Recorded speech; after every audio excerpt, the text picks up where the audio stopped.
Extra lecture for BYU High School Algebra 051, Lesson 3.3, Direct Inverse and Joint Variation. So the first one they're talking about is direct variation. And it says here direct variation is when y varies directly with x. So basically as x increases, y increases in the same amount. To give you an example of a home, and they say they have like a model home, like a miniature home compared to a real home. And the scale is that for every 1 centimeter in the model home, it's 2.5 feet in the real home. And so they say, okay, so what if the height of the model house is 10 centimeters? Okay, and then they say, what is the height of the real house? So knowing the scale of 1 centimeter equals 2.5 feet, the proportion of this is 2.5 over 1, or 2.5 is the k. So y equals 2.5 times x. And kind of ignore this x, it's a little bit different, just like an unknown variable, but the equation itself would look like this. 2.5 feet. And where x is the amount of centimeters. So how many feet is 10 centimeters? You go 10 times 2.5, right? And that will give you 25 feet. So if the model house is 10 centimeters, the real house would be 25 feet tall.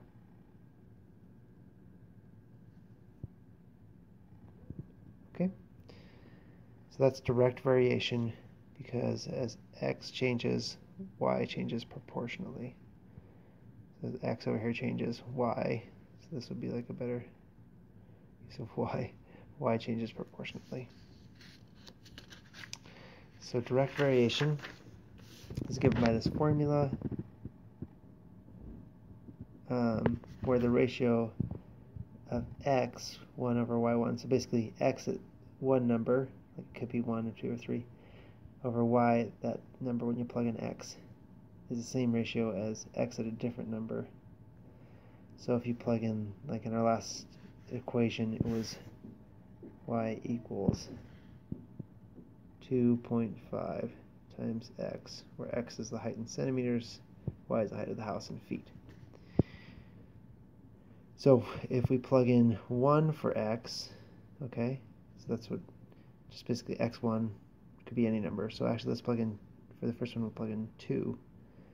So we plug in 2 times 2.5 is 5. Okay, oh sorry, so it was x over here would be 2. And then we know that when we plug in x for 2, it's 5, right? 2 times 2.5 is 5. So that's our ratio. And does that equal, if we plug in a different number for x, like 3, okay? So let's plug in, or actually let's plug in 4, that'll probably be easier. So if we plug in 4 for x2, just our second number we choose, what's our y value? Well, 4 times 2.5 is 10, okay? And is 2 over 5 equal to 4 over 10? Yes, because if we divide the top and bottom by 2, it's the same number, 2 over 5. So it's the same. So that shows direct variation when the ratios of x over y at one number, like when x equals 2, is the same thing as x over y at another number, like when x equals 4. So direct variation is when you can plug in numbers for x and the ratio of x over y is the same for different numbers of x. Okay, so now we're going to go into some more examples. So here for this formula, we're going to figure out what y equals when we know this value and this value. So with direct variation, it says if y varies directly with x, which means it's direct variation, this formula here, and we know that when y equals 8, x equals 2, so we can plug those in. So when y equals 8, x would equal 2. So 2 over 8 equals, we want to know what y would equal when x equals 12. So we plug in for our next value of x, 12, and then our unknown is y. And we need to solve for this problem. To solve for it, we need to get y alone. Okay, there's only one y left, y2. Okay, so I times this side by y, and then I times this side by y. Okay, the y's over here cancel, and I'm left with y times 2 over 8. So I can times the top numbers together and put it over 8. So it would be 2y over 8 on this side equals 12 because my y is canceled. Now I need to get y alone. So I'm going to times each side by 8 now because I want that 8 to cancel. Boom. Okay, so now I'm left with 2y equals, because the 8's canceled, 12 times 8, which is 80 plus 16, or 96. Okay, now last step to get y alone, divide each side by 2, divide each side by 2, because I want to get these 2's to cancel and get y alone. And what's 96 divided by 2? It's 48. Okay. So, next step is I want to figure out an equation for this. And remember, my equation is y equals kx. This works when there's a constant or a direct variation. So, plug in some numbers up here. When y equals 8, I'm going to plug that in for y, x equals 2. So then I have y equals k times 2. Okay. We could also do this with the other side of things, and it'd be the same. Notice that 8 equals 2k. Solving for k, or the constant in my equation, I divide each side by 2. 2's cancel. 8 divided by 2 is 4. So therefore k equals 4. Now if I plug in the other numbers that I know, so when when x equals 12, y was 48. So when x equals 12, then y is 48. So if I plug in those numbers, I'm going to get the same k. I should. So y being 48 and x being 12 is right here. So 48 equals 12 times k.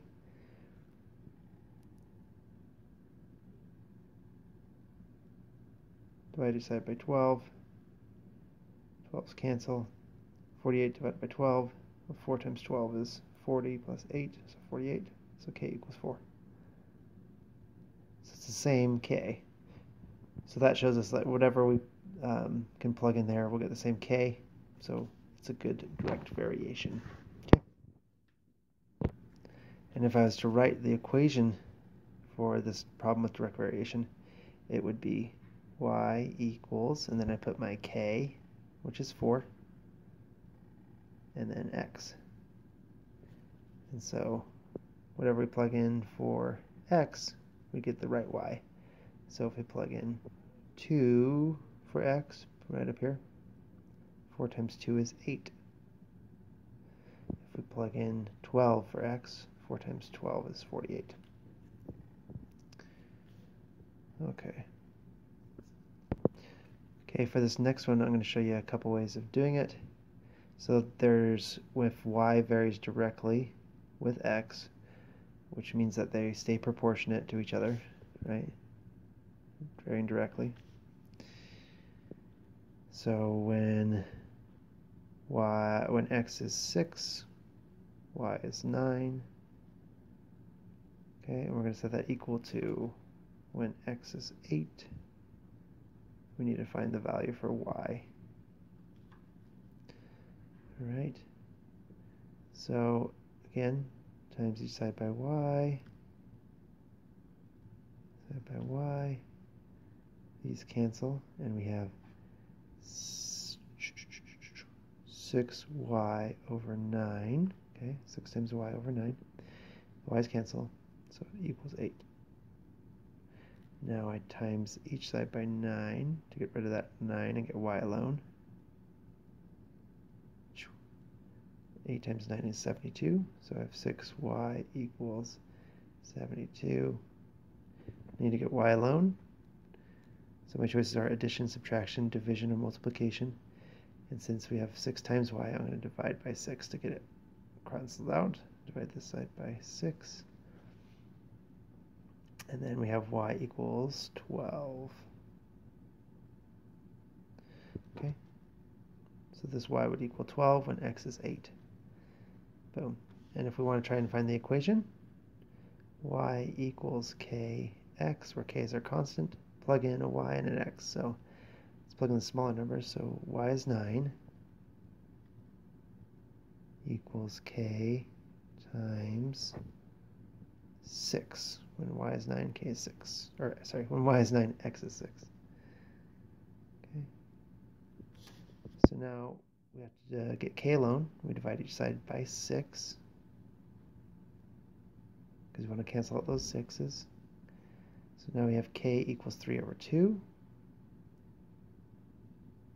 If we use a calculator or our brains, it's 1.5. So k, the constant, is 1.5. So we have y equals 1.5 times x. So then if we plug in any x value, we should get the right y. So 1.5 times 6 would be 9. The next principle is called inverse variation. Here's the equation, and I'll explain it. So when it's where x times y equals some constant k. Okay. So let me show you what this means.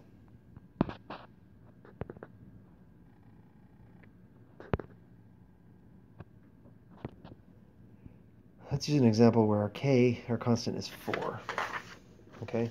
And let's say that the problem has actually had inverse variation. Actually, let's use something simpler. Let's use 10. So let's say k equals 10. Then x times y would have to equal 10. Therefore, if x was 1, y would have to be 10. Okay? Because 1 times 10 is 10. If x was 10, y would have to be 1. And if x was 100, if x got bigger, y would have to get smaller. 100 times 1 over 10 equals 10. So in an inverse variation, as x gets bigger, y would have to get smaller, because it always has to equal the same constant k. So x over 1 equals x2 over y2. So if you look at this here, here's x1, which is 1, y 2. Okay, so this is x1, y1, x2, y2. Okay, so x1 is 1 over y2, which is 1, equals x2, which is 10, over y1, which is 10. Okay, so they kind of like crisscross it a little bit. Basically, remember again, as x increases, y would have to decrease. And they're still proportionate if you use this formula.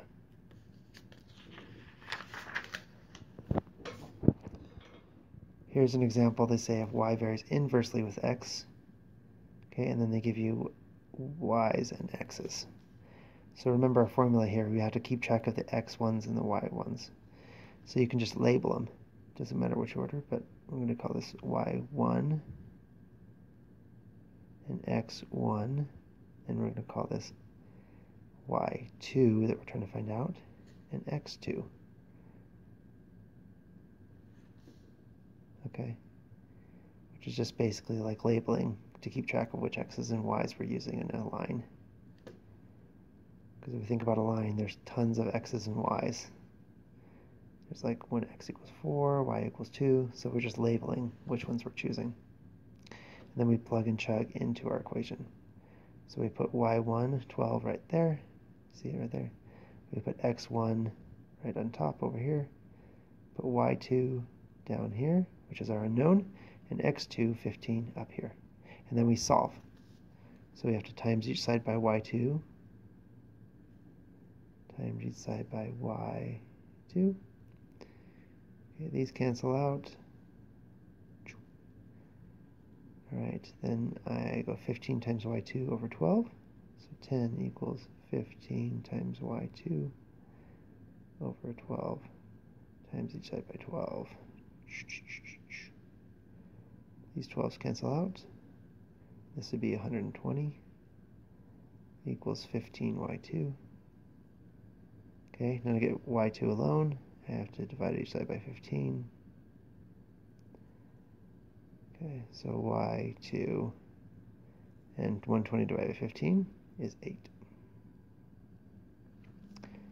Okay, therefore y2 is 8. Or when x is 15, y is 8. So using our formula to find k, we know x times y equals k. So it has to be the same, like x1 and y1. So we could just go x1, 10, times y1 is 12. 10 times 12 is k. So just remember to use this formula when inverse variation, and use this formula when it's direct variation.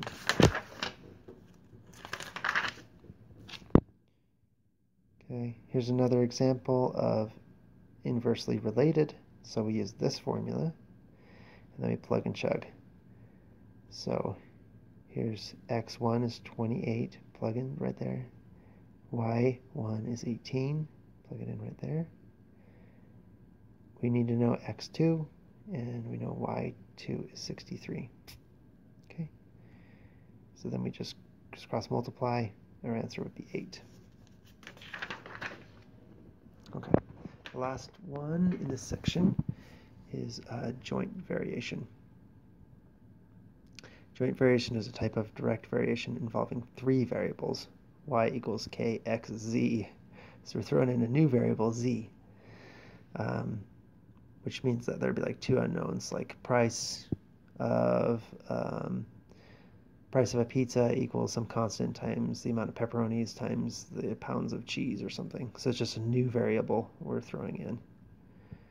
Okay, so joint variation looks like this, where y1 over y2 equals x1 z1 over x2 z2. And remember, like, whatever our x value of 1 and z value of 1 we choose, our output would be y1. And these are just different x and z values, and our output is y2. So there's infinite number of those, but it just represents whichever one we choose. So that'll make sense with time. So here's the jointly phrase, if y varies jointly with x and z, and then they give you the numbers, and you just plug and chug. Okay, so y1 goes there, 12. x1, this is our first x we're choosing, is -2. Goes up here times z, 3. Okay, then the next ones we have will be like 2, like y2, x2, and z2. y2 is our unknown. x2 is 4. z2 is -1. Okay, remember to keep negative signs straight as you go. So first thing we want to do is solve for the top thing. So -2 times 3 is a -6. 4 times -1 is -4. Okay, and since it's a negative over negative, these cancel out since it's division. Okay, so I have 12 over y2 equals 6 over 4. So I'm going to times y2 by each side.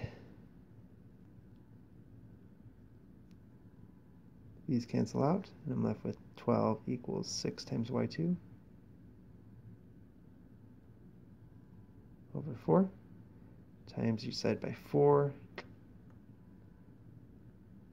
Okay, and then I get 48, or 4 times 12, equals 6y2. Divide by 6.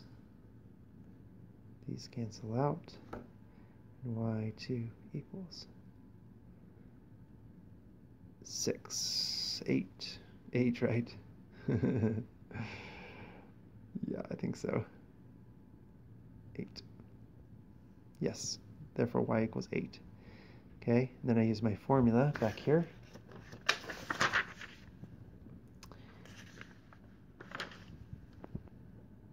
Y equals kxz.